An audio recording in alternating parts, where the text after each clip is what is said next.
لا حول ولا قوة إلا بالله العلي العظيم. أعوذ بالله من الشيطان اللعين الرجيم. بسم الله الرحمن الرحيم. الحمد لله رب العالمين، والصلاة والسلام على أشرف الأنبياء والمرسلين،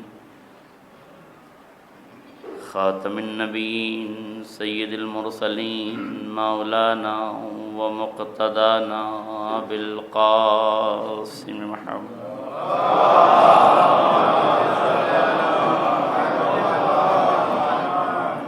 وعلى آل بيته الطيبين الطاهرين المعصومين المظلومين، ولعنة الدائمة الباقية على أعدائهم أجمعين من الآن إلى قيام يوم الدين. أما بعد، فقد قال إمامنا الموسى الكاظم عليه الصلاة والسلام: إن فاطمة صديقة شهيدة. صلوات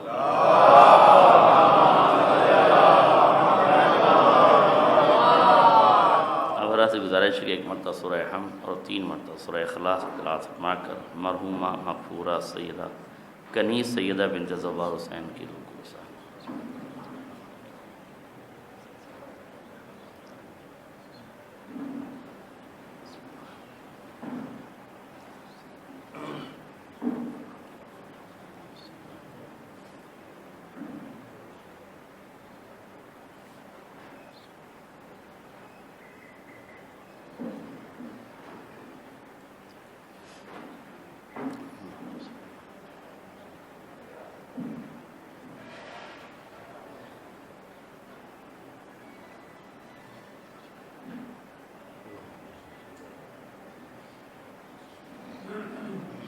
حضرات گرامی قدر، بزرگان ملت، دوستان عزیز، علماء اعلام، مجلس ایصال ثواب کی ہے، اور وہ بھی ایک ماں کے ایصال ثواب کی مجلس ہے. مجھے ان دونوں لفظوں سے آپ سے گفتگو کرنی ہے. ایک یہ کہ ہم مرحومہ کے لیے مجلس ایصال ثواب کر رہے ہیں. یاد رکھیے گا، ایصال ثواب کے شریعت نے بہت سے طریقے بتائے، جن طریقوں سے ایصال ثواب کیا جا سکتا ہے. ابھی میں سمجھتا ہوں مجلس سے پہلے قرآن خوانی ہوئی ہے.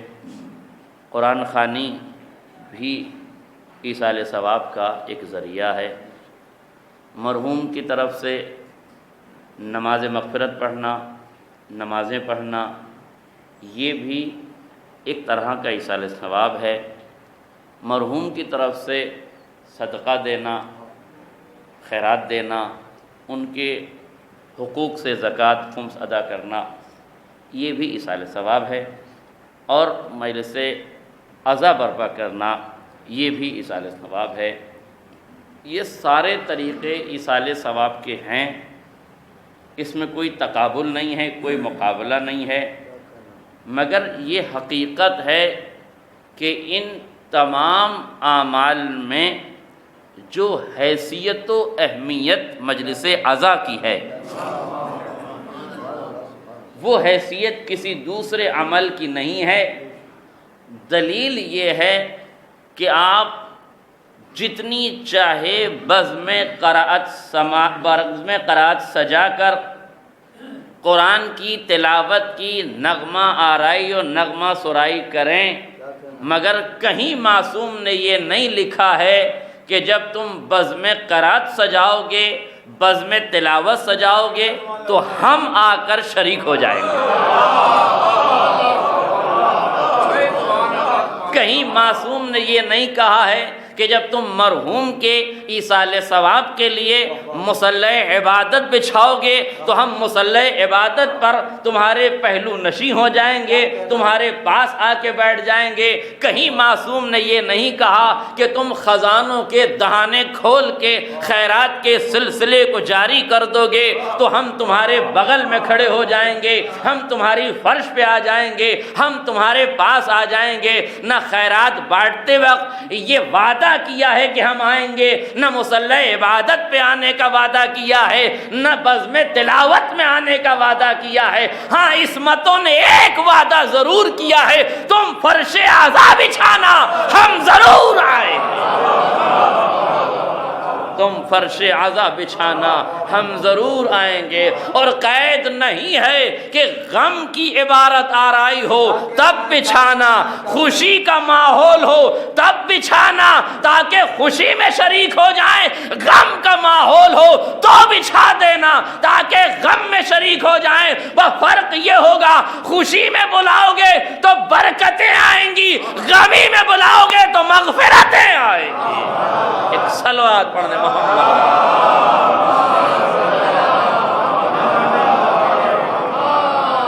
لہذا جو حیثیت، جو عظمت فرش اعضا کی ہے، توجہ فرمائیے گا، جو حیثیت، اہمیت، عظمت، افادیت فرش اعضا کی ہے، یاد رکھیے گا جب آپ تلاوت کرتے ہیں تو اپنے قلب کو سکون عطا کرتے ہیں۔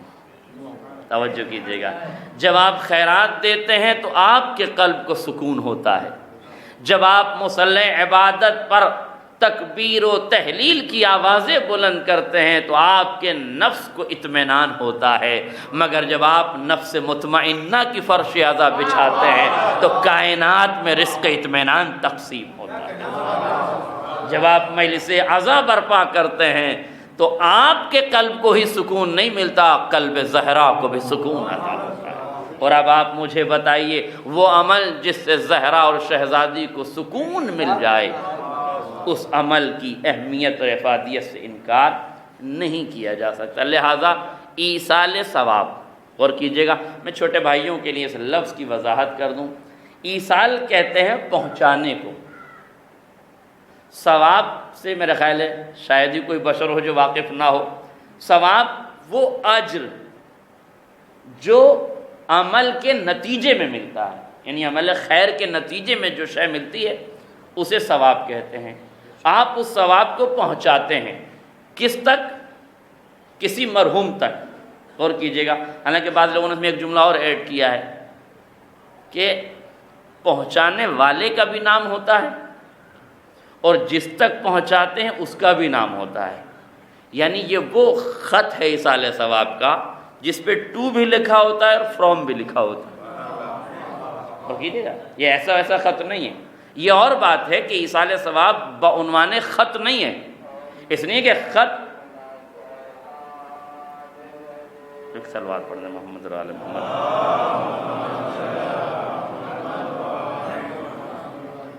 آپ حضرات سے گزارش ہے کہ ایک مرتبہ سورہ حمد اور 3 مرتبہ سورہ اخلاص کی تلاوت سنا کر مرحومہ مغفورہ کے لیے اور میرے والد محترم کے لیے، جملہ مومن و مومنات کے لیے وقت اس وقت سے استفادہ کر لیا جائے۔ بسم اللہ الرحمن الرحیم۔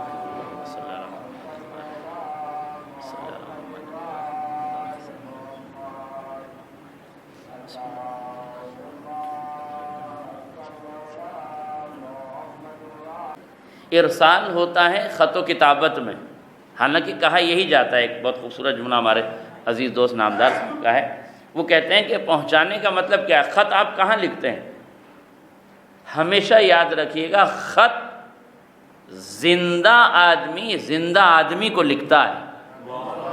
آج میرا جملہ واضح ہو جائے، جس جگہ سے خط بھیجا جاتا ہے وہ بھی معلوم ہوتا ہے، جس جگہ خط بھیجا جاتا ہے وہ بھی معلوم ہوتا ہے۔ ایسا نہیں ہے کہ آپ خط پہ خالی لکھ دیں ٹو کدھر جا رہا ہے، فرام نہ لکھیں، تو ڈاکیا خود لکھوائے گا آپ سے کہ صاحب اس پہ لکھیے۔ کیوں؟ کہا تاکہ یہ خط بھٹک نہ جائے، اگر وہاں نہ پہنچے تو پلٹ کے آپ تک آ جائے۔ دیکھیے خط کے بھٹکنے کے امکان ہیں، اس لیے اس پر فروم اور خط لکھنا ضروری ہے۔ ایصال ثواب میں نہ بھیجی جانے والی شے کے بھٹکنے کے کوئی امکان نہیں ہے۔ اس کی وجہ یہ ہے کہ خط غیر تک ضرور جائے گا مگر درمیان میں غیر معصوم وسیلہ ہوگا۔ آج میرا جملہ واضح ہو جائے، غیر معصوم وسیلہ اگر خط کو لے کے جائے تو ضیاء کے خطرات پیدا ہو سکتے ہیں، لیکن ایصال ثواب کا جو مرحلہ ہے وہ سورے کا ثواب غیر معصوم نہیں، معصوم فرشتوں کے ذریعے جس کے بھٹکنے کا کوئی امکان نہیں، بھٹکنے کا کوئی امکان نہیں۔ خط کے پانی میں بھیگ جانے کے امکان ہیں، بارش میں بھیگ جانے کے امکان ہیں، موسم کے اثرات سے متاثر ہو سکتا ہے میرا خط۔ آج میرا جملہ واضح ہو جائے، موسم کے اثرات سے متاثر ہو سکتا ہے میرا خط، مگر یہ ایصال ثواب خط نہیں ہے جو موسموں سے اثر انداز ہو جائے۔ بلکہ جملہ یاد رکھیے گا، ہمارے سماج میں تو یہ خط روزانہ بھیجا جا سکتا ہے مگر اتوار یا جمعے کی چھٹی ہے، مگر ایصال ثواب میں تو نہ اتوار کی چھٹی ہے نہ جمعے کی چھٹی ہے۔ لفظ بدلوں تو آسانی سے کہوں، سب سے زیادہ ایصال ثواب تو یا اتوار کو ہوتا ہے یا ایک صلوات پڑھ دیں محمد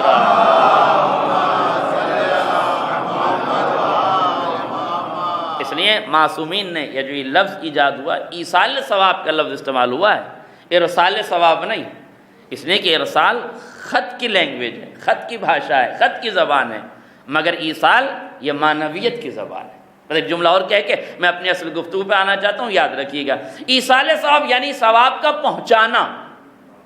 دیکھیے پہنچائی وہ چیز جاتی ہے جو آپ کے پاس ہو، آج میرا جملہ واضح ہو جائے، اور جب آپ کے پاس جو چیز ہے، جب آپ نے اس شے کو دوسرے تک پہنچا دیا تو وہ شے اب آپ کے پاس نہیں رہی۔ میں نے انگوٹھی اتاری اپنی انگلی سے اور کسی تک اس کو پہنچا دیا، عارف انور صاحب تک پہنچا دیا۔ اب اس پہنچانے کا لازمہ یہ ہوا کہ یہ انگوٹھی میرے ہاتھ سے خالی ہو گئی، ان کے ہاتھ میں پہنچ گئی، میں اب تہی دامن ہو گیا، یہ اس انگوٹھی کو پا کے دھنوان ہو گئے۔ اس کا مطلب یہ ہے کہ پہنچانے کا لازمہ یہ ہے کہ جس کے پاس جو ہو وہ دوسرے تک پہنچا دے تو خود خالی ہاتھ ہو جائے، دوسرے کا ہاتھ بھر جائے۔ پروردگار تو نے کہا ایصال ثواب کرو، ہم نے سورہ حمد پڑھی اور پڑھنے کے بعد مرحوم تک پہنچا دی، اب ہمارے پاس تو کچھ رہا نہیں، وہ تو پہنچ گیا دوسرے تک، تو پروردگار یہ بھی بتا دے اگر ایصال ثواب بھی ایصال خاتم کی طرح انگوٹھی پہنچانے کی طرح ہے تو اس خود غرض دنیا میں کوئی کسی کے لیے سورہ فاتحہ نہ پڑھتا۔ آج میرا جملہ واضح ہو جائے، خالق فطرت ہماری فطرتوں سے بخوبی آگاہ تھا، اسے معلوم تھا ایصال کا مطلب پہنچانا ہے، جو تمہارے پاس ہے وہ پہنچا دو، تم تہی دامن ہو جاؤ گے۔ تو اس خود غرض دنیا میں کون تھا جو کسی کے لیے سورہ فاتحہ پڑھ کے پہنچاتا؟ قدرت نے فطرتوں کی نبض پر ہاتھ رکھ کے ہمیں اشارہ دیا، گھبراؤ نہیں، خود غرضی میں نہ پڑھو، تم سورہ حمد پڑھو، جتنا ثواب ہم اسے بھیجیں گے اتنا ہی ثواب تمہیں بھی۔ میرا جملہ واضح ہو جائے،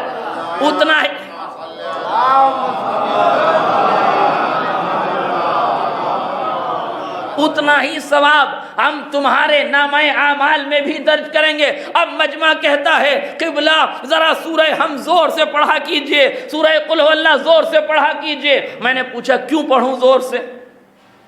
آپ کو یاد ہے آپ پڑھ لیجئے، میں نے اعلان کر دیا سورہ حمد پڑھیے، آپ بھی پڑھیے، میں بھی پڑھ رہا ہوں۔ ضروری ہے کہ ذاکر ممبر سے پڑھے الحمد بھی، ضروری ہے کہ ذاکر سورہ حمد کے بعد سورہ قل هو اللہ بھی پڑھے۔ کہا مولانا آپ سمجھتے نہیں ہیں۔ میں نے کہا سمجھائیے۔ کہا آپ سمجھتے نہیں ہیں، بہت سے مومنین ایسے ہیں جو منہ بند کر کے بیٹھے رہتے ہیں، وہ پڑھتے ہی نہیں ہیں۔ توجہ کیجئے گا، وہ پڑھتے ہی نہیں ہیں، اس لیے آپ پڑھ دیں گے تو وہ غیرت میں پڑھیں گے، مروت میں پڑھیں گے، اور جب آپ پڑھیں گے تو وہ مصیبت میں پڑھیں گے. کاش میرا جملہ واضح ہو جائے. وہ غیرت میں، مروت میں، مصیبت میں کسی طریقے سے پڑھ دیں گے. میں نے کہا انہیں یہ بتاؤ کہ نہ وہ غیرت میں پڑھیں، نہ مصیبت میں پڑھیں، نہ مروت میں پڑھیں، وہ عبادت سمجھ کے پڑھیں. خدا ان کو بھی دے گا جن کے لیے پڑھیں گے، ان کو بھی دے گا جو پڑھے گا. اب اسے معلوم ہونا چاہیے یہ سورہ ہم پڑھ کے مردے پہ احسان نہیں کر رہا ہے، زندگی کے نامہ اعمال میں کچھ لکھوا رہا ہے. وہی ترم خاں یہ نہ سوچے ہم فلاں کی مجلس میں گئے تھے، ہم نے سورہ حمد پڑھا تو ان کے باپ دادا پر احسان ہو گیا، ان کی اولاد پر احسان ہو گیا، جنہوں نے مجلس کرائی ان پر احسان ہو گیا. نہیں، کسی پہ احسان نہیں ہوا. یہ آپ نے جو سورہ حمد پڑھی ہے یا پڑھا ہے، اس کا احسان کسی غیر پہ نہیں ہوا، اس کا احسان آپ نے اپنے نفس پر کیا ہے. اس کا ثواب آپ کو ملے گا. اور یاد رکھیے گا ایک جملہ اور، بس اس سلسلے کو میں سمیٹ رہا ہوں، صرف اپنے بچوں کو سمجھانے کے لیے کہہ رہا ہوں، اور یہ سمجھانا بھی ضروری ہے. ارے بھائی، میں ایک مجلس پڑھنے کے لیے ایک علاقے میں گیا، میں نام نہیں لوں گا. اتفاق سے جمعۃ الوداع تھا، تو جمعۃ الوداع میں مولانا خطبہ دینے کے بعد ہوا کہ آپ مجلس خطاب کر لیجیے. میں نے دیکھا کہ مجمع میں سے 5-10 لوگ ایسے تھے جو اپنے ساتھ تبرک بھر کے تھیلیوں میں لائے تھے، اور ان کے ہاتھ میں شفاعت ایک ایک پرچیاں تھیں سب کے ہاتھ. انہوں نے مولانا کو دی، کہا یہ ہمارے بزرگوں کو پڑھوا دیجیے سورہ فاتحہ. انہوں نے سورہ فاتحہ پڑھوایا، پرچی پڑھی، نام بتائے، انہوں نے پرچی لی، تبرک بانٹنا شروع کر دیا. دوسرے صاحب آئے، انہوں نے پرچی دی، مولانا نے پھر سورہ فاتحہ کا اعلان کیا. آپ یقین کیجئے کم سے کم 5, 7 یا 8 لوگ ایسے تھے جنہوں نے پرچیاں دی. میں سمجھتا ہوں اتنی دیر مولانا نے مجلس نہیں پڑھی جتنی دیر تک انہوں نے سورہ فاتحہ پڑھوایا. وجہ کیا ہے؟ کیا یہ ساری پرچیاں ایک آدمی لے کے یہ نہیں کہہ سکتا تھا کہ اس میں جو نام ہے ان کو بخشا اور ایک سورہ فاتحہ پڑھ دیا جاتا؟ ہو سکتا تھا نا. کیوں نہیں ہوا؟ سمجھیے گا بات. مشکل یہ ہے سماج میں ہر قسم کے لوگ، تو اس میں کچھ بنیاں بھی ہیں، وہ بننے والے بنیاں نہیں، خراب ہونے والے بنیاں، جن کی مینٹلیٹی یہ ہے کہ قبلہ ہم تبرک لے کر آئے تھے، ہم نے سورہ حمد پڑھوایا، ہمارے پرچے میں 5 نام تھے، تو ہم جب سورہ فاتحہ پڑھائیں گے تو ہمارے 5 مرحومین کو جائے گا، اور اگر 5 والی پرچیاں 5 ہو گئی تو 25 ہو جائے گا. تو ہمارے بزرگوں کے پلے میں آئے گا کیا؟ نہیں، میں پھر مثال دے دوں. وہ کہہ رہے تھے کہ میرے سمجھ میں یہ آتا ہے کہ ایک الحمد کا ثواب 1 کلو ہے. مثلا اگر ایک الحمد پڑھنے کا ثواب 1 کلو ہے اور اس میں ایک مرحوم کا نام لیا تو ظاہر 1 کلو ان کو پہنچ گیا. اب مرحوم 2 ہو گئے تو 500 گرام ہو گیا، 4 ہو گئے تو 250 گرام ہو گیا، 10 ہو گئے تو 100 گرام ہو گیا، اور اگر 20 ہو گئے تو 50 گرام ہو گیا. اور اگر آپ نے 1000 لوگوں میں پڑھوا دیا تو پھر تو 1 گرام ہو گیا. یہ مینٹلیٹی کیوں بنی ہے؟ توجہ کیجیے گا. اس لیے کہ ہمارا ذہن محدود ہے، ہم ہر چیز میں محدودیت تلاش کرتے ہیں. یہ بھول جاتے ہیں کہ جو عطا کرنے والا ہے وہ لامحدود ہے. ہمارے خزانے محدود ہیں، اس کے خزانے لامحدود ہیں. وہ کہتا ہے 1 الحمد پڑھ کے 1 آدمی کو بخشو گے تب بھی اتنا دوں گا، 1 لاکھ کو بخشو گے تب بھی اتنا دوں گا، 1 کروڑ کو بخشوں گا تب بھی اتنا ہی دوں گا. 1 ارب کو تم اپنے حساب سے عادت بڑھاتے جانا، قدرت اپنے اعتبار سے عطا کرتی چلی جائے گی. تم بخل کا شکار ہو سکتے ہو، خالق بخل نہیں کرتا، مالک بخل نہیں کرتا. لہذا ایصال ثواب کی اس میتھمیٹکس سے باہر آئیے، اس حساب و کتاب کی دنیا سے باہر آئیے اور اس دنیا میں جائیے، اس طرف جائیے، اس آخرت کی طرف جائیے. لہذا یہ ایصال ثواب کا جو کانسیپٹ ہے یہ بچوں کے لیے کلیئر ہونا چاہیے. اس لیے میں نے آپ تک یہ تمہیدی منزلوں سے میں گزرنا چاہتا تھا. میں نے جو حدیث مبارکہ پڑھی ہے بالکل واضح ہے. ہمارے 7ویں امام موسیٰ کاظم علیہ السلام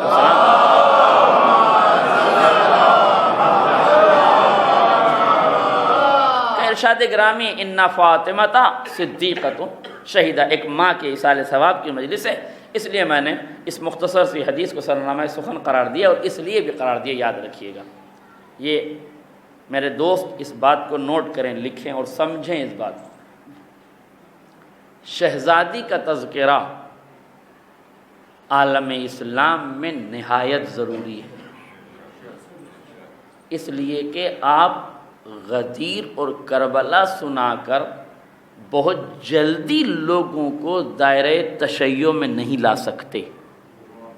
میں بہت ذمہ داری سے جملہ کہہ رہا ہوں۔ غدیر اپنی جگہ اہمیت ہے، کربلا اپنی جگہ اہمیت رکھتی ہے، لیکن غدیر اور کربلا سنا کر بہت جلدی آپ لوگوں کو شیعت کے دائرے میں نہیں لا سکتے، مگر عظمت صدیقہ طاہرہ اگر آپ دنیا کو بتا دیں، یہ ٹرننگ پوائنٹ ہے۔ شہزادی کا ذکر، صدیقہ طاہرہ کا ذکر ٹرننگ پوائنٹ ہے۔ اگر آپ نے یہ امت مسلمہ کو سمجھا دیا تو پھر آپ کو تبرہ کرنے کی ضرورت نہیں ہے۔ میرا جملہ واضح ہو جاتا۔ پھر آپ کو بروں کو برا کہنے کی ضرورت نہیں ہے، آپ کو ظالم کہنے کی ضرورت نہیں ہے۔ آپ مظلومیت کی صحیح تصویر دنیا کو دکھا دیجئے، ظالموں پہ لعنت فطرتیں کروا دیں گے۔ آپ صرف مظلوم کی تصویر دکھائیے دنیا کو، یہ آپ کی ذمہ داری۔ اور دلیل ہے میرے پاس، علامہ اسماعیل دیوبندی ایک بہت بڑے عالم دین، اپنے فرقے کے ایک بہت بڑے مناظر گزرے ہیں، مائگریٹ ہو کے کر کے وہ پاکستان چلے گئے تھے۔ جب وہاں گئے تو انہوں نے وہاں جا کر کافی مناظرے کیے، اور پاکستان کے جو ذاکرین وغیرہ تھے ان سے انہوں نے کافی مناظرے جیتے، اس لیے کہ مناظرہ لفاظی سے نہیں جیتا جاتا، علمی دلائل اور حقائق سے جیتا جاتا ہے، اور اگر مقابل کے پاس علمی دلائل نہ ہو تو مجبوری ہے کہ انسان ہار جاتا ہے۔ نتیجے میں اس نے کئی وہاں کے جو فرسودہ خیالات کے ذاکرین تھے ان کو شاید ہرا دیا، اور اپنے ذوم ناقص میں اپنے آپ کو ایک بہت بڑا مناظر تصور کرنے لگا۔ اب اس میں ایک واقعہ لکھا ہے کہ ایک مناظرہ جیت کے یہ اپنے ایک گاؤں میں گئے، جہاں ان کا بڑا عالیشان استقبال ہوا، لوگوں نے انہیں کاندھے پہ بٹھایا، بڑے تزک و احتشام کے ساتھ انہیں بلایا گیا، انہیں اس علاقے میں بڑی عزت دی گئی، اور بڑا شور ہوا کہ انہوں نے مناظرہ، اہل سنت کے بہت بڑے عالم تھے، انہوں نے مناظرہ جیت لیا ہے۔ جیت کے وہاں پہنچے، ابھی جیت کا جشن چل رہا تھا کہ اس علاقے کا ایک ضعیف سید زادہ ان سے ملاقات کے لیے گیا، اور جانے کے بعد ان تک یہ میسج پہنچوایا کہ صاحب ہم مولانا سے ملنا چاہتے ہیں۔ ان تک یہ میسج کنوے کیا گیا کہ ایک سید زادہ آپ سے ضعیف ہے، سید ہے، ملنا چاہتا ہے۔ ظاہر ہے کہ جسے خدا نہ کرے کہ کسی انسان کو علمی غرور پیدا ہو جائے، یہ بڑا خطرناک ہے۔ جہاں غرور علمی پیدا ہوا وہاں فقاہتوں کے بھی قدموں میں لرزش پیدا ہوتی ہے، قیادتوں کی تو بات ہی الگ ہے، بات سمجھ رہے ہیں۔ جہاں غرور علمی پیدا ہوا وہاں خطیب ہو، شاعر ہو، ادیب ہو، فقیہ ہو، قائد ہو، کوئی بھی ہو، غرور علمی سے خدا محفوظ ہے۔ یہ اسی غرور علمی کا شکار ہو گئے۔ میں کسی ایسے ویسے سے بات نہیں کرتا، اور پنجابی زبان میں آسانی سے انہوں نے ایک دو گالیاں بھی نکالی۔ جو مجمع وہاں تھا، جو شخص آیا تھا، اس نے کہا حضور والا ہم آپ کی بڑی عزت کرتے ہیں، مگر خبردار اس ضعیف سید زادے کو کچھ نہ کہیے گا، اس لیے کہ اس کا سلسلہ نسب صدیقہ طاہرہ سے ملتا، اور ہم سب کچھ برداشت کر سکتے ہیں، ان کی شان میں گستاخی برداشت نہیں کر سکتے۔ آپ کو بات کرنا ہے کیجئے، نہیں کرنا چاہتے مت کیجئے، یہ آپ کا اور ان کا معاملہ ہے، لیکن اگر آپ بات کریں گے تو زیادہ بہتر ہوگا۔ انہوں نے کہا جب تمہاری نظر میں اس کی اتنی ہی عزت ہے تو لاؤ اس سے بات ہی کر لیتے ہیں۔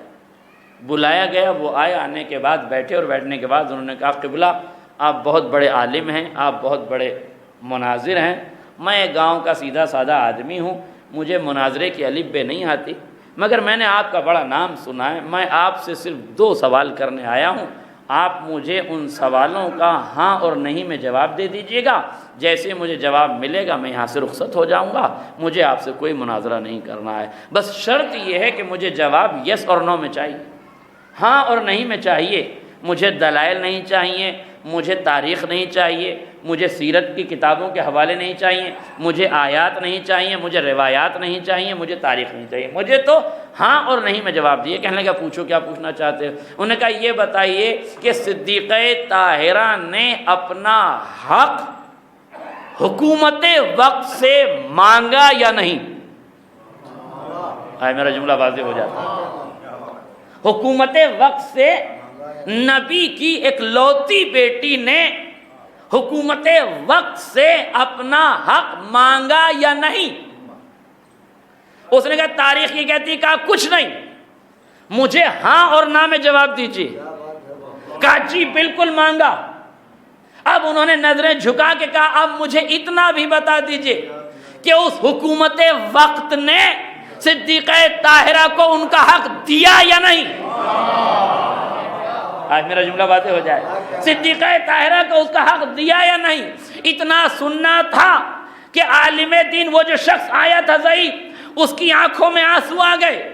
ادھر یہ شخص نظریں جھکا کے بیٹھ گیا۔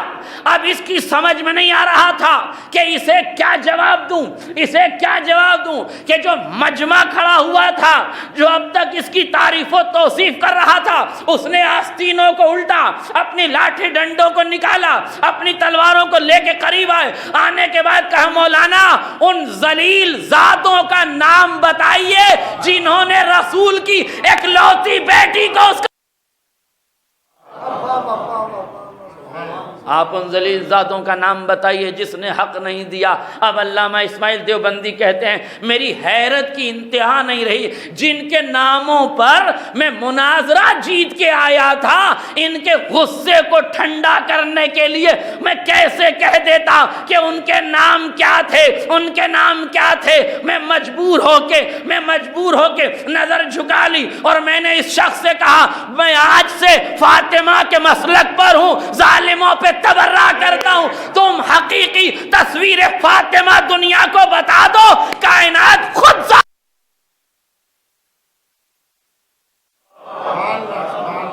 نہ کسی اسٹیٹمنٹ کی ضرورت پڑے گی، نہ کسی تبرہ بازی کی ضرورت پڑے گی، نہ کوئی تبرہ ایکٹ بنایا جائے گا، نہ کسی طریقے کی کوئی ذمہ دار پوسٹوں پر بیٹھنے والے غیر ذمہ دار بیانات بھی صادر نہیں کریں گے۔ قیادتوں کو بھی پریشانی نہیں ہوگی، حکومت کی سیاستوں کو بھی پریشانی نہیں ہوگی، شہر اعضاء کے اہل علم کو بھی سیاست کی شطرنج بچھا کے کھیلنے کے مہرے اور موقع بھی نہیں ملیں گے، اور شہر اعضاء کی عظمت بھی باقی رہ جائے گی اور سیاستوں کا گلا بھی گھونٹ جائے گا۔ ضرورت ہے کہ عظمت فاطمہ دنیا کو بتا دیں، صرف آپ کائنات کو یہ بتا دیں کہ شہزادی حق مانگا کہ نہیں شہزادی۔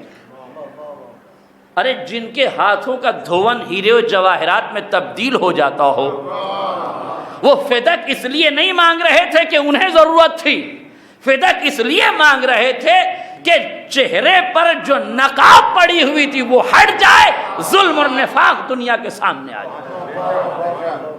اور میرے عزیزو یاد رکھیے گا، آل محمد مصائب تو برداشت کر سکتے ہیں، غصب برداشت نہیں کرتے۔ آئے میرا جملہ واضح ہو جائے، لوٹ برداشت نہیں کرتے۔ یاد رکھیے گا آنے والا امام بھی سب سے زیادہ نفرت لٹیروں سے کرتا ہے۔ میرا جملہ واضح ہو جائے، غاصبوں سے کرتا ہے۔ حق زہرا جنہوں نے غصب کیا ان سے آنے والے کو اتنی نفرت ہے کہ رسول کے پہلو میں بیٹھے ہوئے کو سب سے پہلے نکالا جائے گا۔ سوچو جب آنے والا پرانے غاصبوں کو نہیں بخشتا تو نئے وقت خوروں کو کیسے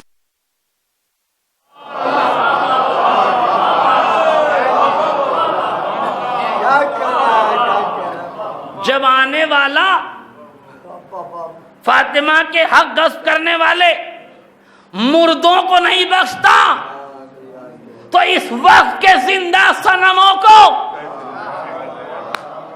کیسے بخشا جا سکتا ہے؟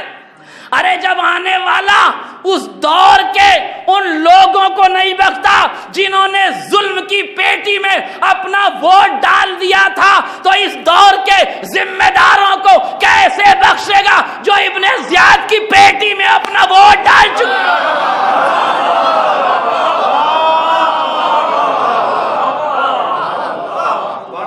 کیسے بخشے جائیں گے؟ حق زہرا وصول کرنے والے، حق زہرا غصب کرنے والے، کوئی تاریخ بتا دے کہ وہ بخشے جائیں گے؟ بالکل نہیں بخشے جائیں گے۔ بخشنے کی تو دور کی بات ہے، لفظی سلامتی بھی لب زہرا سے نہ نکلی۔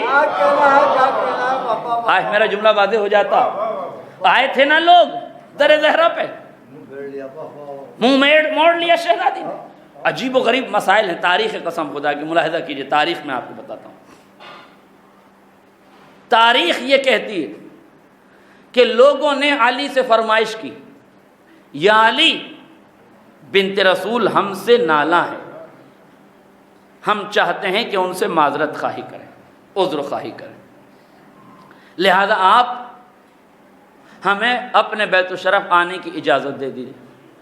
دیکھیے بہت آسان لفظوں میں ایک سلوات پڑھ دوں۔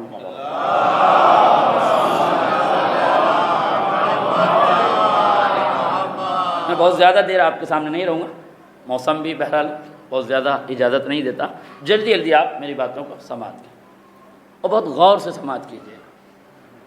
علی سے خواہش کی کچھ بزرگوں نے کہ ہمیں در زہرا پہ جانے کی اجازت دیجیے۔ آپ ایمان سے ایک بات بتائیے، اگر آپ کو یہ معلوم ہے اور یہ علم ہے کہ آپ کی شریک حیات فلاں فلاں سے راضی نہیں ہے، تو کیا آپ ان لوگوں کو اپنے گھر آنے کی اجازت دیں گے؟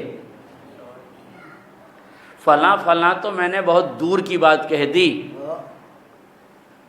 زوجہ کی ناز برداری کا عالم یہ ہے کہ اگر وہ سگے بھائی سے نالاں ہو جائے تو اس شوہر میں اتنی جرأت نہیں ہے کہ بھائی کو دہلیز پر لے آئے۔ یہ سماج کی دکھتی رگ ہے جس پہ میں ہاتھ رکھ رہا ہوں۔ آج کل خاتون خانہ کے نخرے اتنے بڑھ گئے ہیں کہ اگر وہ یہ کہہ دے کہ تمہارا بھائی گھر میں نہیں آئے گا تو اس شوہر نامراد کی یہ مجال نہیں ہے کہ اس بھائی کو گلے سے لگا لے۔ اور فرما رہا ہے اس لیے کہ پہلے ہی دن قبل تو کہہ چکا ہے یہ غریب، اس لیے سب کچھ قبل تو ہے۔ جائی کے دوسرے کے لیے غور کیجیے گا اس مسئلے پر، بہت توجہ سے میں یہاں اپنی دلیل کو تقویت بخشنے کے لیے کہہ رہا ہوں۔ تو جب عام آدمی اس شخص کو اپنی دہلیز پر نہیں لاتا جس سے اس کی شریک حیات ناراض ہے، تو پھر وہ کل ایمان جس کا نصف ایمان فاطمہ تھی، وہ کل ایمان جس کا نصف ایمان، من تزوج فقط آرادہ نصف دین، نہیں جس نے شادی کی اس نے اپنا آدھا دین محفوظ کر لیا۔ اس حدیث کی روشنی میں فاطمہ علی کا آدھا دین، آدھی شریعت، تو جس کا آدھا ایمان علی، غور کیجئے گا، جو علی کے ایمان کی سہیم و شریک، وہ کچھ لوگوں پہ راضی نہیں، تو علی ان کو اپنی دہلیز پر اجازت دے کر کیوں لے آئے؟ دیکھیں اتنا فرق تو ہم میں اور علی میں ہونا ہی چاہیے۔ میرا جملہ واضح ہو جائے۔ مولا آپ انہیں کیوں لے کے جا رہے ہیں؟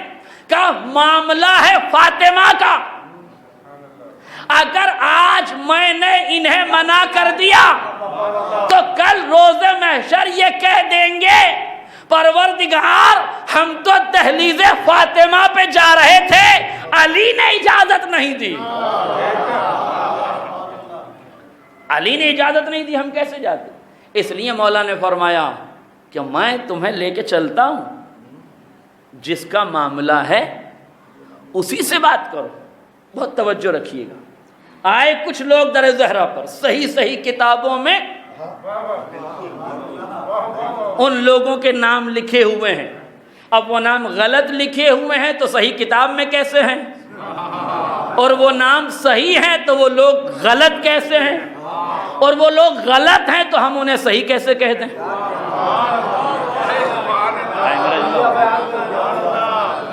صحیح کتابوں میں ان کے نام لکھے ہوئے ہیں، آپ صحیح کتابوں کی طرف جائیے اور ان کی نظر میں جو صحیح ہیں انہیں پکڑ کے ثابت کر دیجئے کہ اس مسئلے میں وہ صحیح تھے یا غلط تھے، مجھے آگے اس سے کچھ نہیں کہنا ہے۔ اب تاریخ یہ کہتی ہے ایک طرف سے سلام کیا، شہزادی نے رخ موڑ دیا، دوسری طرف کیا، دوسری طرف رخ موڑ دیا، تیسری طرف کیا، تیسری طرف موڑ دیا، یہاں تک کہ چاروں طرف یہ گھوم گھوم کے عظمت فاطمہ کا طواف کرتے رہے، مگر فاطمہ نے بتایا کہ جو عظمت سے ناواقف ہو اگر وہ طواف کرے تو قسمت کا چکر ہے، عبادت نہیں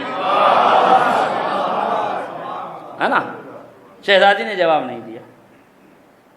اب اس نہ دینے والے جواب کی متعدد جوابات لوگوں نے تیار کی کہ شہزادی نے جواب کیوں نہیں دیا۔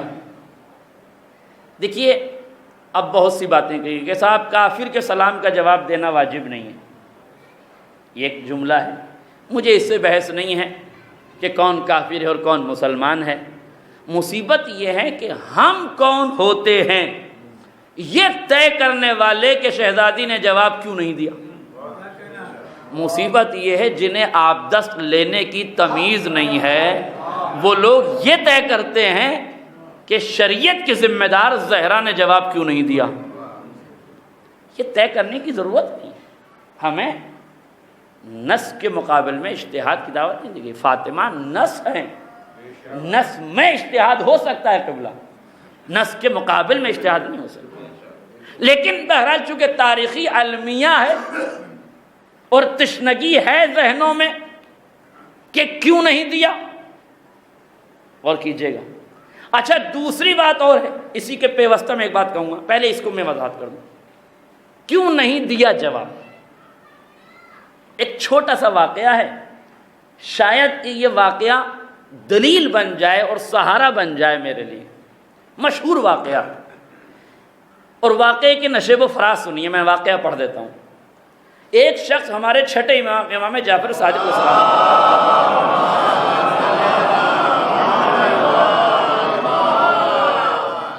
آ کے کہتا ہے مولا میری تلوار آپ کے ساتھ، میرا رہوار آپ کے ساتھ، میرا خاندان آپ کے ساتھ، میرا پورا وجود آپ کے ساتھ، آپ قیام کیجئے، حکومت سے اپنا حق لے لیجئے، ہم آپ کے ساتھ ہیں، آپ پہ جان قربان کرنے کے لیے تیار ہیں۔ لفظیں سنیے تاریخ کی کیا کہہ رہا ہے آنے والا، میری جان قربان، میری تلوار آپ کے ساتھ، میرا رہوار آپ کے ساتھ، میرا خاندان آپ کے ساتھ، ہم سب آپ کے ساتھ ہیں، آپ حکومت وقت سے لڑیے، قیام کیجئے، حکومت سے اپنا حق لے لیجئے۔ امام نے جملے سنے، جملے سن کے فرمایا یہ تنور جل رہا ہے، اس میں کود جاؤ۔ آئے میرا جملہ واضح ہو جاتا، یہ تنور جل رہا ہے، اس میں کود جاؤ۔ ہاتھوں کو جوڑ کے کہتا حضور میں تو آپ کی امداد کرنے آیا تھا، آپ مجھے اگنی وسرجن کیے دے رہے ہیں، مجھے آپ اگنی پرویش کا حکم جاری کر دے رہے ہیں، مجھے آپ آگ میں ڈھکیل دے رہے ہیں۔ امام نے کہا جب تو سب کچھ قربان کرنے کو تیار ہے، امامت کے سامنے لفاظی نہیں چلتی، یہ دلوں سے تو واقف ہیں، نسلوں سے بھی واقف ہیں۔ ادھر سے ایک مرد درویش، مرد مجاہد، چاہنے والا آیا اور آنے کے بعد سلام کیا، السلام علیکم یا ابن رسول اللہ، اے رسول کے بیٹے تجھ پر میرا سلام۔ اب آپ نے فرمایا وعلیک السلام یا ہارون مکی، اے ہارون مکی تجھ پر بھی میرا سلام ہو، اب آ ہی گئے ہو تو تنور میں کود جاؤ۔ آنے والے نے آؤ دیکھا نہ تاؤ، تنور میں کود گیا۔ دیکھیے دو ڈپارٹمنٹ ہو گئے، یہاں دو شخصیتیں ہو گئی، دو لوگ ہو گئے۔ ذرا سا سماج کے دائرے میں رہ کے واقعے کو سنیے اور تاریخ کے آئینے میں واقعے کو پرکھنے کی کوشش کیجیے۔ حسن علی بھائی میں ذرا سماجیات سے اس واقعے کو جوڑتا ہوں۔ ایک ہے چڑھانے والا، ایک ہے چاہنے والا۔ دیکھیے توجہ کیجیے گا، ایک وہ تھا جو چڑھانے آیا تھا کہ آپ اٹھیے ہم آپ کے ساتھ ہیں، تو ایک چڑھانے والا تھا، ایک چاہنے والا تھا. اس واقعے کو سننے کے بعد سماج عقل کی آنکھیں کھول کے اس بات کو محسوس کرے ہر پہلو میں بیٹھنے والا چاہنے والا نہیں ہوتا، چڑھانے والا بھی ہو سکتا ہے.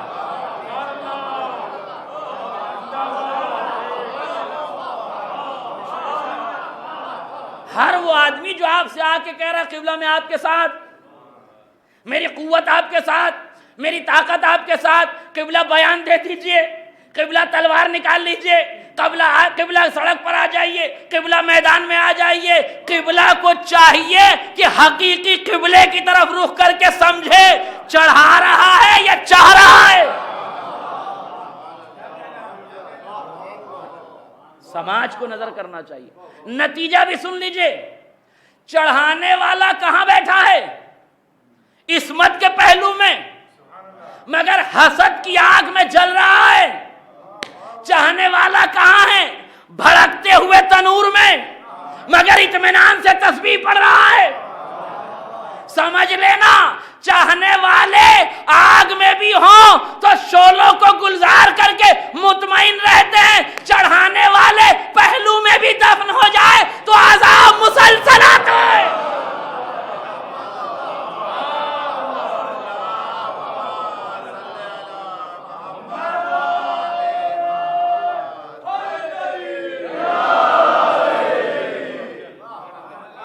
سماج کو غور کرنا چاہیے. یہ واقعات ایسے نہیں ہیں تاریخ میں جنہیں سرسری طور سے پڑھ کے گزر جانا چاہیے. ہر لمحے پہ رکنا چاہیے، ہر لفظ پہ رکنا چاہیے. ہر واقعہ دعوت فکر و نظر دیتا ہے. امام کی زندگی کے واقعات سماجیات کو بنانے کے لیے پہچنوایا امام نے. ہم تو جانتے ہیں کہ یہ چڑھانے آیا ہے، تمہیں بھی تو بتائیں کہ چڑھانے والا کون ہے، چاہنے والا کون ہے. چھوڑیے چڑھانے والوں کی کیا بات کریں، آئیں چاہنے والے سے ملاقات کریں.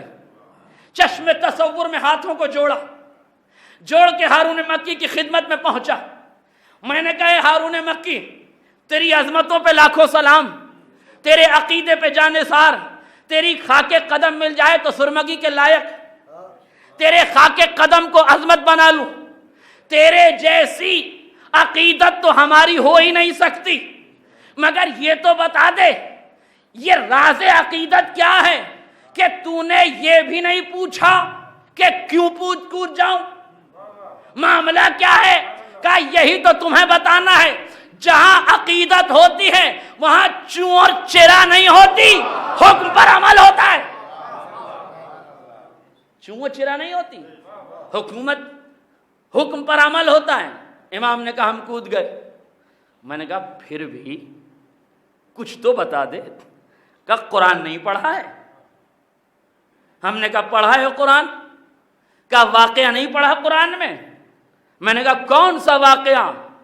کہا ایک نبی کو ہزاروں ٹن آگ کی طرف بھیجا جا رہا تھا، وہ اپنے خدا پہ بھروسہ کر کے کود گئے. حکم ربانی ہوا یا نارو کونی بردن و سلامن علی ابراہیم، اے آگ ٹھنڈی ہو جا ابراہیم پر سلامتی کے ساتھ. تو جب اللہ سلامی بھیجے تو آگ ٹھنڈی ہو جاتی ہے. اگر اللہ کا نمائندہ کسی کو جواب سلام دے دے، آج میرا جملہ واضح ہو جاتا. جب میں نے معصوم کو سلام کیا، آج میرا جملہ واضح ہو جائے. دیکھیے واقعے کو تھوڑا سا ریویو کر دیجئے، پیچھے کر دیجئے، ہے نا. کیا ہوا واقعے میں؟ کہا میں آیا، میں نے سلام کیا، امام وقت نے جواب سلام دیا. نہیں لفظ بدلوں، میں گناہگار امام کی خدمت میں پہنچا، دہلیز عصمت سے سلام کا جواب آیا. میں نے لفظ بدل دی. دہلیز عصمت سے سلام کا جواب آنا تھا. میرے عقیدے کے گلشن کھل گئے. میں نے محسوس کر لیا جسے وقت کا امام سلامتی کی دعا دے دے اسے یہ آگ تو کیا وہ آگ بھی نہیں. بالکل واضح ہو گیا عصمتوں سے اگر جواب سلام مل جاتا تو آگ سے محرومی ہو جاتی. صدیقہ طاہرہ چاہتی ہے ظلم کو مکمل طور سے عذاب میں گرفتار کیا جائے، اس لیے دہلیز عصمت سے سلام کا جواب نہ دیا. ایک صلوات پڑھ دے محمد رسول.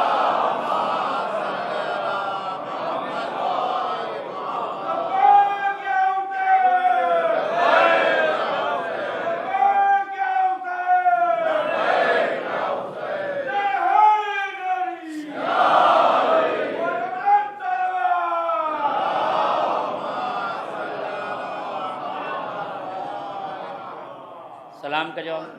اچھا ایک جملہ اور اس سلسلے کو آگے بڑھاتے ہوئے، بی بی اب تھوڑی سی وکالت کرنے لگا ہوں، وکیل بن کے نہیں، دلیل بنانے کے لیے وکالت کی ضرورت پڑ رہی ہے. میں نے ہاتھوں کو جوڑ کے چشم تصور صلوات پڑھنے محمد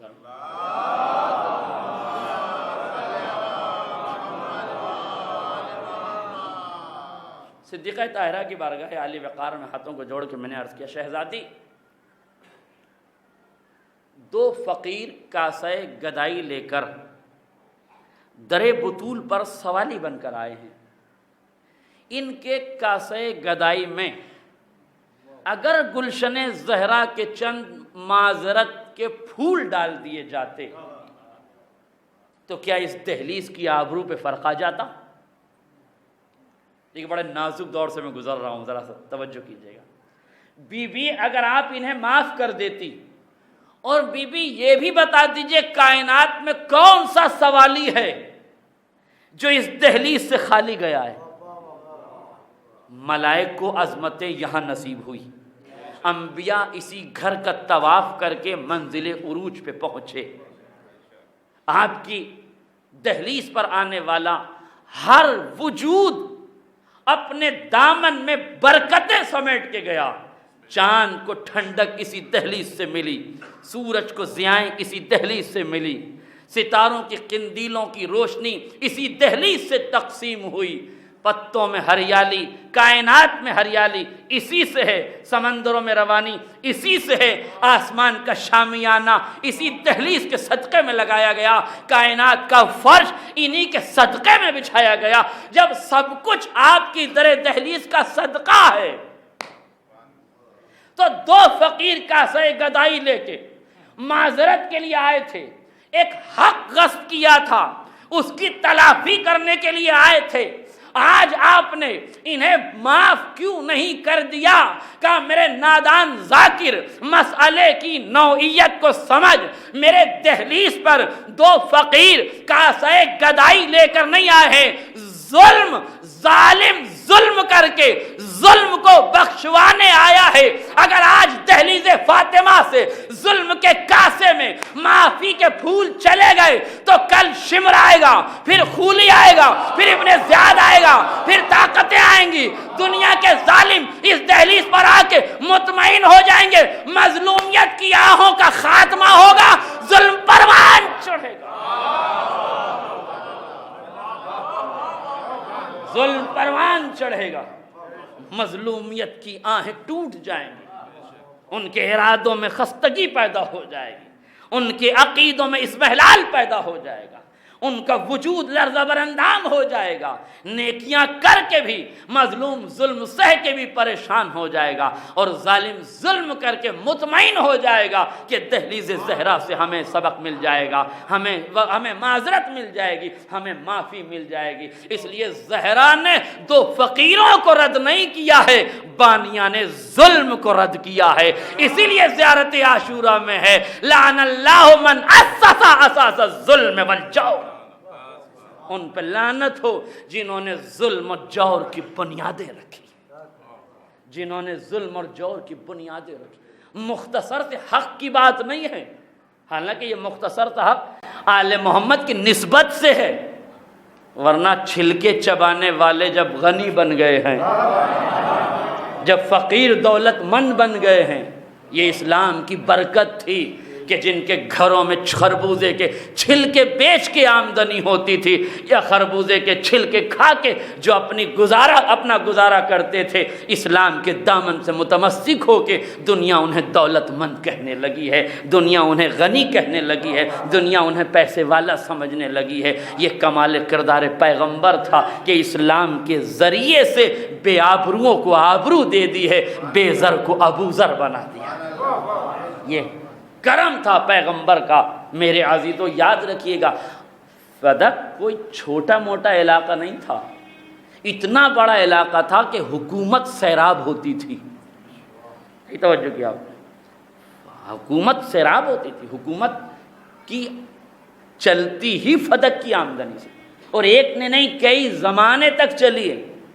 اسی لیے جب ساتویں امام کے زمانے میں کسی نے کہا کہ فدق واپس لے لیجئے، اور امام سے کہا اپنے فدق کے حدود بتائیے، آپ نے پوری اسلامی مملکت کے حدود بتائے، کہا یہ فدق ہے، یہ اسلامی مملکت، کہا فدق ہی سے تو اسلامی مملکت بنی ہے۔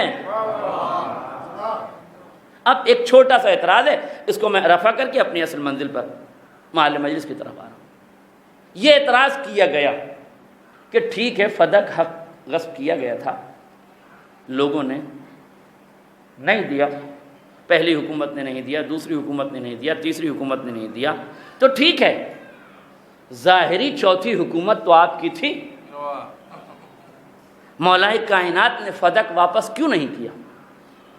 یہ سوال ہے، اور یہ سوال کیا جاتا ہے اور بڑے شد و مت سے کیا جاتا ہے۔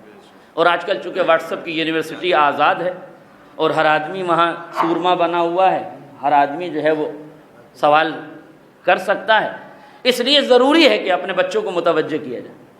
انہوں نے کہا صاحب مولا نے واپس کیوں نہیں کیا؟ کہا شہزادی نہیں تھی، تو کہا شہزادی کے بچے تھے، حق تو حسین کو بھی دیا جا سکتا تھا، حق تو شہزادی زینب کو بھی دیا جا سکتا تھا، امام حسن کو بھی دیا جا سکتا تھا، وہ سب تو موجود تھے، علی نے حق کیوں نہیں دیا؟ اس بات کی وضاحت خود امام نے نہج البلاغہ میں فرمائی۔ امام نے فرمایا ہم تخت حکومت پر اپنا حق واپس لینے نہیں آئے ہیں، دوسروں کو ان کا حق دلانے آئے ہیں۔ دیکھیے آپ کی محبت، آپ کی عقیدت، آپ نے واہ کیا، آپ نے سبحان اللہ کا حق ہے اس جملے پر آپ کا کہ آپ بولتے، جو نہیں بولے انہوں نے شاید حق تلفی کی ہے، لیکن جو بولے انہوں نے حق ادا کیا ہے۔ مگر یاد رکھیے گا یہ جواب آپ کو اس لیے اچھا لگا کہ ہم علی کو مانتے، مگر یہ جواب اس سے ہضم نہیں ہوتا جو علی کو نہیں مانتا، اس لیے کہ اس کا تو اعتراض ہی علی پر ہے، تو جس کا اعتراض علی پر ہے وہ علی کے جواب سے کیوں سہمت ہونے لگا؟ میں سہمت بھی ادھر کی لینگویج میں کر رہا ہوں چونکہ وہ کہاں سہمت ہوتے ہیں، آج میرا جملہ واضح ہو جاتا، تو اس لیے میں نے کہا وہ سہمت نہیں ہے، تو انہیں سہمت کرنے کے لیے کیا کیا جائے؟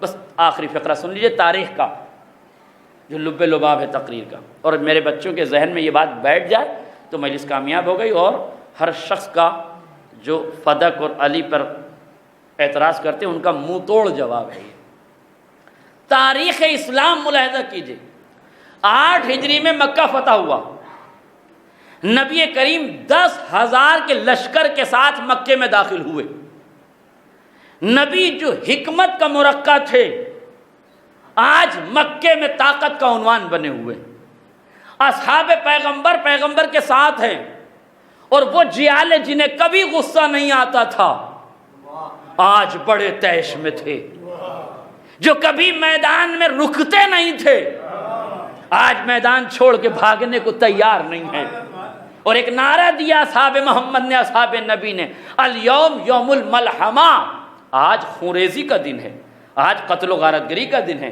آج میجورٹی میں ہم ہیں، آج دشمن مائنورٹی میں ہے، دشمن آج اقلیت میں ہے، آج ہم میجورٹی اور اکثریت میں ہیں، قانون یہی ہوتا ہے جو اکثریت میں ہوتا ہے وہ ظلم کرتا ہے، یہ بنیاد تو نبی نے ڈالی ہے کہ جو اکثریت میں ہو وہ ظلم کرے تو کمال کیا ہے، جو اکثریت میں رہ کے امن کا پیغام دے وہ کمال کردار ہے۔ نبی نے کہا خبردار، الیوم یوم المرحمہ، آج رحمت کا دن ہے، آج عفو درگزر کا دن ہے، آج معافی تلافی کا دن ہے، جو ایمان لے آئے اسے معافی، جو اسلام لے آئے اسے معافی، جو جہاں پناہ لے لے اسے معافی۔ حد یہ ہے کہ رئیس الکفر رئیس المنافقین، ابو سفیان کے گھر میں بھی جو پناہ لے لے، جو پناہ کی جگہ نہیں ہے مگر پھر بھی کوئی پناہ لے لے تو اسے بھی پیغمبر معاف کرتے ہیں۔ اب جملہ سنیے، نبی کا رحمت للعالمین نبی، اللہ کا رحمت للعالمین نبی رحمت کے دریا بہا رہا ہے، غیظ و غضب میں اصحاب محمد ہیں، مگر محمد کے لفظوں نے اس غیظ و غضب کو ٹھنڈا کیا ہے۔ اب اصحاب محمد تڑپ کے کہنے لگے، یا نبی اللہ چلیے چلیے، چلتے چلتے، لفظ بدلوں، یا نبی اللہ لگے ہاتھ، چلتے چلتے اپنا وہ پشتینی مکان جس میں آپ کا بچپن گزرا ہے، جس میں آپ کی ماں کی مامتا گزری ہے، جس میں آپ کے بزرگوں کا سایہ گزرا ہے، جس میں آپ کا پھولا، آپ کی جوانی، آپ کا بچپن پروان چڑھا ہے، یا نبی اللہ جن گھر میں آپ کی یادیں بسی ہیں، آپ کی ماں کی خوشبو بسی ہے، آپ کے بابا کی خوشبو بسی ہے، آپ کے دادا کی خوشبو بسی ہے، چلیے وہ گھر کفار و مشرکین نے قبضہ کر لیا ہے، اب طاقت ہمارے پاس، لشکر ہمارے پاس، اسلحے ہمارے پاس، چلیے اب ہم اپنا وہ گھر چھین لیں۔ ہائے میرا جملہ واضح ہو جاتا، چلیے اب اپنا گھر لے لیں، اب طاقت کے بلبوتے پر اب ہم حکومت پر آ گئے ہیں، اب تلواریں ہماری ہیں، چلیے وہ چند مشرکین ہمارا کیا بگاڑ لیں گے، انہیں گھر سے نکالیں، آپ کی یادیں آ جائیں، آپ کا بچپن آ جائے، آپ کی مامتا کی خوشبو آ جائے۔ نبی نے فرمایا خبردار، ہم حکومت میں نبوت کے عہدے پر اپنا حق لینے نہیں، دوسروں کا حق دینے آئے۔ آج میرا جملہ واضح ہو جائے، ہم نبوت کے عہدے پر اپنا حق لینے نہیں، دوسروں کا حق دینے آئے ہیں۔ علی محمد کے جانشین کا نام ہے، اگر کل محمد نے اپنا حق لے لیا ہوتا تو علی نے بھی فدق دے دیا ہوتا۔ صلوات پڑھ دے محمد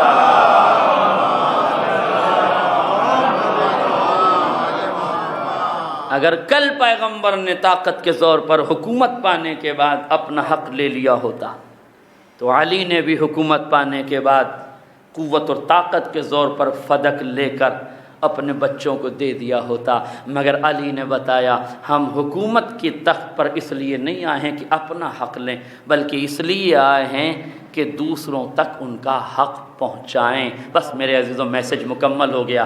آل محمد کی سیرت لوگوں کو حق دینا ہے، اپنوں کا حق لوٹنا نہیں ہے۔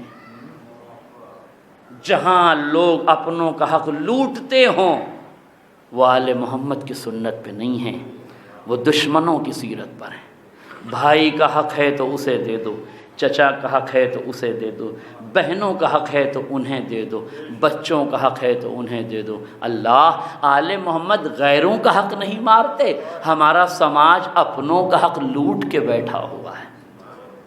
میرے عزیزوں یاد رکھیے گا محرم قریب ہے، ہم اس محرم میں سب کا غم منائیں گے۔ غم منانے سے پہلے ضرور سوچئے گا، اور محمد کا غم منانے سے پہلے سوچئے گا ہم نے بھانجوں کا حق ادا کیا ہے کہ نہیں۔ قاسم کا حق منانے سے پہلے ضرور سوچئے گا ہم نے بھتیجوں کو حق دیا ہے کہ نہیں۔ زینب کا غم منانے سے پہلے ضرور سوچنا ہم نے اپنی بہنوں کا حق دیا ہے کہ نہیں۔ عباس کا علم اٹھانے سے پہلے ضرور سوچنا کہ میں نے اپنے بھائی کا حق ادا تو نہیں کیا ہے، ادا کیا ہے کہ نہیں۔ یاد رکھنا اگر آپ نے اپنے بیٹے کا حق ادا نہیں کیا تو علی اکبر کو رو کر حسین کو کیا منہ دکھاؤ گے؟ اگر تم نے اپنے بھائی کا حق ادا نہیں کیا تو عباس کو کیسے منہ دکھاؤ گے؟ اگر تم نے اپنی بہن کا حق ادا نہیں کیا تو زینب کو کیا منہ دکھاؤ گے؟ محرم ایک رسم نہیں ہے جو آئے اور سروں سے گزر جائے، محرم ایک انقلاب ہے جو آئے تو دلوں کو بدلتا چلا جائے، مزاجوں کو بدلتا چلا جائے، اعمال کو بدلتا چلا جائے، افکار کو بدلتا چلا جائے۔ اگر 2.25 مہینے کی عزاداری کے بعد نظریات بدل گئے ہیں، افکار بدل گئے ہیں، اعمال میں تبدیلی ہو گئی ہے، حقوق کی ادائیگی کا شعور پیدا ہو گیا ہے، تو سمجھ لینا 2.25 مہینے کی محنت قبول ہو گئی بارگاہ سیدہ میں۔ لیکن اگر محرم سے پہلے جیسا کردار تھا محرم کے بعد بھی ویسا ہی کردار رہا تو معاف کیجیے گا، رسمیں ادا ہوئی ہیں، رواج پنپے ہیں، سماج کو منہ دکھانے والی عزاداری ہوئی ہے، فاطمہ کو منہ دکھانے والی عزاداری ابھی باقی ہے۔ اور کائنات میں فاطمہ سے بڑا مظلوم کون ہوگا؟ جس کے دروازے پر آگ و لکڑیاں جمع کی گئی، محقق اصفہانی فرماتے ہیں ما اصابہا من المصاب مفتاح بابہ حدیث الباب، کوئی مصیبت کائنات کی ایسی نہیں ہے جو دروازے حضرت فاطمہ زہرا پہ آ کے نہ کھڑی ہو۔ اِنَّا حدیث الباب ذو شجون مما جنت بہ ید الخون، ارے دروازے کی باتیں دل کو توڑ دینے والی باتیں ہیں جو خیانت کار ہاتھوں نے انجام دیے۔ در زہرا پر آگ لکڑیاں لا کے جمع کی گئی۔ صحیح کتابوں کی روایت ہے کہ کسی نے دروازے پہ جا کے کہا فاطمہ گھر کا دروازہ کھولو ورنہ ہم گھر کو آگ لگا دیں گے۔ صدیقہ طاہرہ نے پوچھا کیا اس گھر کو آگ لگا دو گے جس میں رسول کے چھوٹے چھوٹے بچے حسن اور حسین؟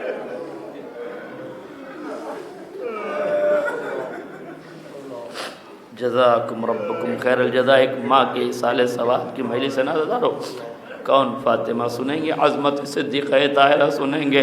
راوی کہتا ہے 8ویں امام کی خدمت میں غالباً ایک راوی آیا، آ کے کہتا ہے ہاتھوں کو جوڑ کے کہتا ہے مولا میرے گھر بیٹی پیدا ہوئی ہے، آپ نے کہا تجھے مبارک ہو، تجھے خدا برکت عطا فرمائے۔ اس نے کہا مولا سمیتہ فاطمہ، میں نے اس کا نام فاطمہ رکھا ہے۔ تاریخ کہتی امام نے گردن جھکائی، رونے لگے، زاروں قطار رونے لگے۔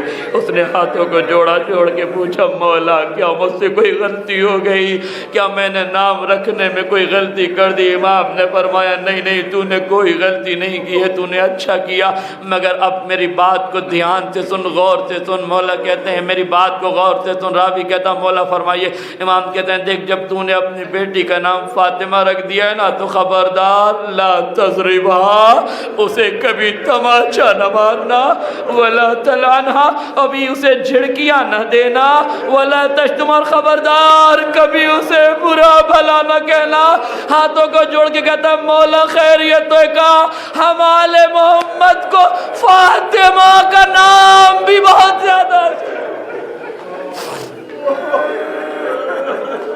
فاطمہ کا نام بھی اتنا۔ راوی کہتا ہے سنیں کتنا عزیز ہے فاطمہ کا نام، اور فاطمہ کتنا عزیز ہے آل محمد کو۔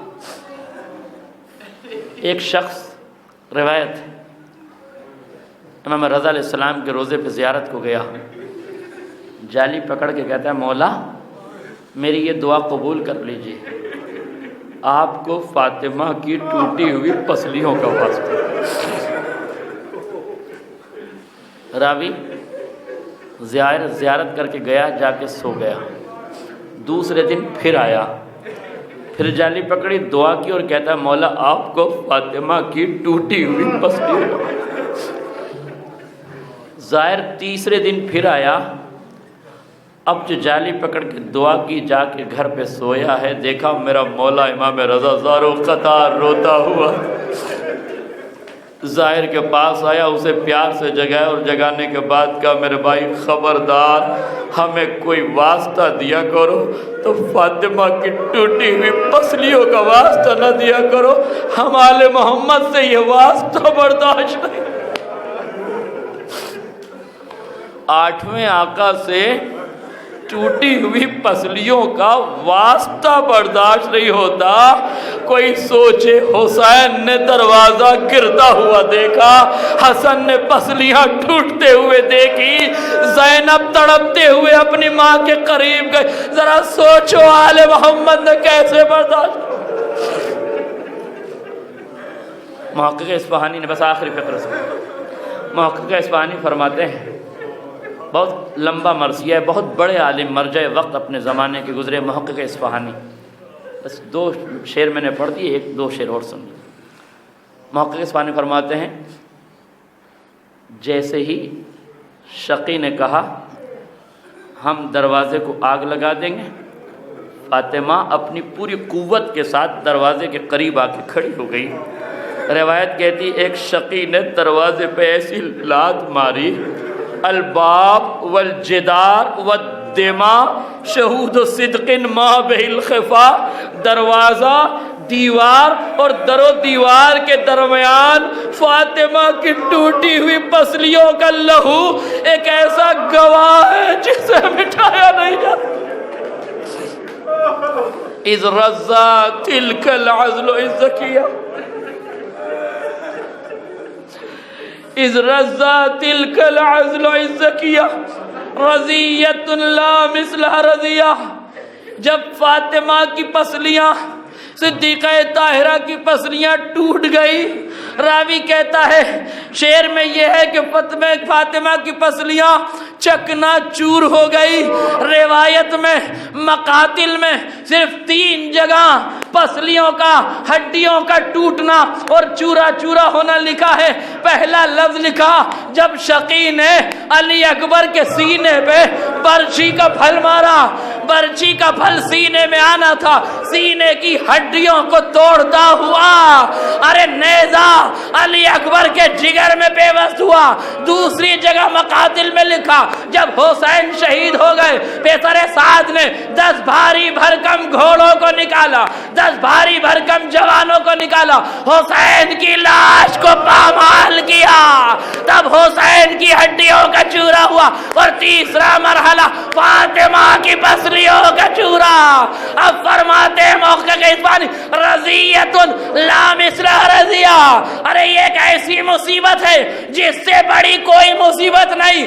علی اکبر کی پسلیاں ٹوٹی، چند لمحوں میں روح قفص عنصری سے پرواز کر گئی، حسین کے جسم میں گھوڑے دوڑے، روح پرواز کر چکی تھی، مگر ہائے فاطمہ، مگر ہائے فاطمہ، پسلیاں ٹوٹ گئی۔ میرے عزیزو، آقا شیخ انصاری، آقا انصاریان قم کے بہت بڑے عالم، مجلس پڑھ رہے، بس آخری فکرہ، مجلس پڑھ رہے تھے، مجلس کے دوران آپ نے پڑھا فاطمہ زہرا کی پسلیاں ٹوٹ گئی تھی، لوگ زارو قطار رونے لگے، مجلس ختم ہو گئی، مجمع چھٹ کے گھر چلا گیا، کچھ تبرک لینے لگے۔ ایک بندہ مومن تھا بیٹھا ہوا فرش پہ رو رہا تھا، مجلس ختم ہو گئی، وہ روتا رہا، لوگ کھانا کھاتے رہے، وہ روتا رہا، لوگ جاتے رہے، وہ روتا رہا۔ جب بانی آدھا فرش مجلس سمیٹنے کے لیے آیا، دیکھا ایک بندہ مومن ابھی تک رو رہا ہے، دوڑتا ہوا آگے انصاریان کے پاس گیا، ہاتھوں کو جوڑ کے کہتا ہے قبلہ آپ نے کیسے مصائب پڑھ دیے، ایک بندہ خدا ابھی تک رو رہا ہے۔ آگے انصاریان دوڑتے ہوئے آئے، ہاتھوں کو جوڑا، کلیجے سے لگایا، تعزیت دی، دلاسا دیا، ہاتھوں کو جوڑ کے پوچھا بھائی ایک بات بتا دے، میں نے کون سی مصیبت پڑھ دی جس پہ تیری آنکھیں نم ہیں، تیری آنکھوں سے آنسو نہیں رکتے، تیرا گریہ مسلسل ہے۔ اس نے ہاتھوں کو جوڑ کے کہا قبلہ میں ہڈیوں کا ڈاکٹر ہوں، قبلہ میں ہڈیوں کا ڈاکٹر ہوں، میں جانتا ہوں جسم کی کوئی ہڈی بھی ٹوٹ جائے نا تو جڑ جاتی ہے، مگر پسلیاں ٹوٹ جائے تو جڑتی نہیں ہے۔ قبلہ پسلیوں کے ٹوٹ جانے کی ایک سب سے بڑی مصیبت یہ ہے، انسان کی سانس کی آمد و رفت کا تعلق اس کی پسلیوں سے ہوتا ہے۔ جس کی پسلیاں ٹوٹی ہوئی ہونا اسے سانس لینے میں تکلیف ہوتی ہے، اسے سانس چھوڑنے میں تکلیف ہوتی ہے۔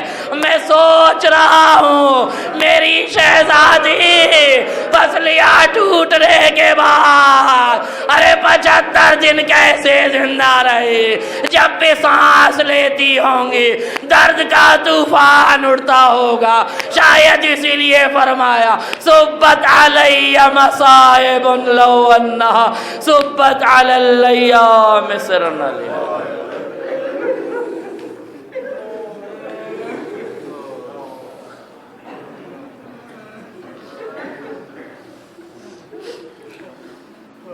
ان للہ و انا الیہ راجعون رضا بقضائہ و تسلیما لامرہ و سیعلم الذین ظلموا ای منقلب ینقلبون۔ ربنا تقبل منا انک انت السمیع العلیم۔ کریم پروردگار واسطہ محمد اور آل محمد کا ان رونے والی آوازوں پر اپنی رحمتیں نازل فرما، ان آنسوؤں کو رومال زہرا میں جگہیں عنایت فرما۔ کریم پروردگار واسطہ محمد اور آل محمد کے اس مجلس کا ثواب مرحومہ کے نامہ اعمال میں درج فرما، پسماندگان کو صبر جمیل عنایت فرما۔ کریم پروردگار واسطہ محمد اور آل محمد کا مرحومہ کے گناہ کبیرہ و صغیرہ کی مغفرت فرما، اس مجلس کو ان کے لیے باعث نجات عطا فرما۔ کریم پروردگار حاضرین کی دعاؤں کو مستجاب فرما۔ کریم مالک جہاں جہاں فرش عزائے حسین کی تیاریاں ہو رہی ہیں مالک ان کو شاد و آباد فرما۔ کریم مالک واسطہ محمد اور آل محمد کا جنت البقیع میں عالی شان روضہ تعمیر فرما۔ کریم مالک واسطہ محمد اور آل محمد کا مزارات مقدسہ کی حفاظت فرما۔ مالک اور امتحان نہ لے، فرزند زہرا کے ظہور میں تعجیل فرما اور ہمیں ان کے انصار و اعوان میں قرار دے۔ آپ حضرات سے گزارش ہے کہ ایک مرتبہ سورہ حمد اور 3 مرتبہ سورہ اخلاص کی تلاوت فرما کر مرحومہ سیدہ کنیز سیدہ بنت زیارت حسین کی روح کو حساب